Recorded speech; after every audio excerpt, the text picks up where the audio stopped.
also made the drummer sound faster, even though they weren't necessarily playing any faster. They were just switched out the timing, and the fact that he knew to do that was why he was one of the best bass players I worked with, right? He was always really fun to work with, because it was just like we'd always come up with stuff, and when I'd come up with a riff, he would always know where to be to make that riff sound better.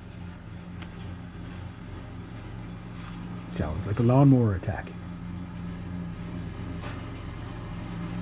Yep. So anyway, you guys tell me what you think about the relationship between the 8-string guitar and either the 5-string bass or the 6-string bass. But I think for me, obviously I'm going to spend a lot of time with this 5-string bass before I upgrade to any bass. I'm going to go with Billy Sheenan's advice that, just use what you got and get used to it. This bass is actually not too bad. These Ibanez Geos are not too bad. They don't sound phenomenal or whatever, and they do buzz a lot because they're an inexpensive bass, but they are fun to play. They are a normal scale length. Scale length on bass is there's a video in itself too. Like, which scale length should you go with? Go with whatever. I'd go with the most in the middle of the road scale length.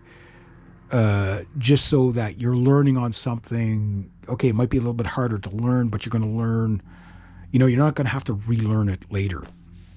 You know what I mean? Like, so if you go with these really short scale lengths, the problem is when you go to a normal bass, or a standard kind of scale length, you have a harder time. And then if you decide to go with a longer scale length, you have a real hard time, right? So, there's always that. So yeah, there we go. So, nope, lawnmower attack again. There you go.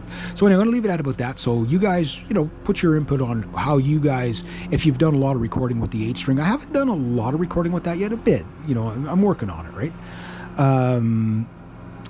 But like your relation, like when you went from a regular 6-string guitar scale length, like 25 and a half, 24 3/4, and then jump to one of these 26 and a half, 27, whatever, or a full baritone at like 28 inch. How much difference did you find that it changed where the bass had to be? Be interesting to hear what you guys have to say. All right, anyway, have yourselves a great day, eh?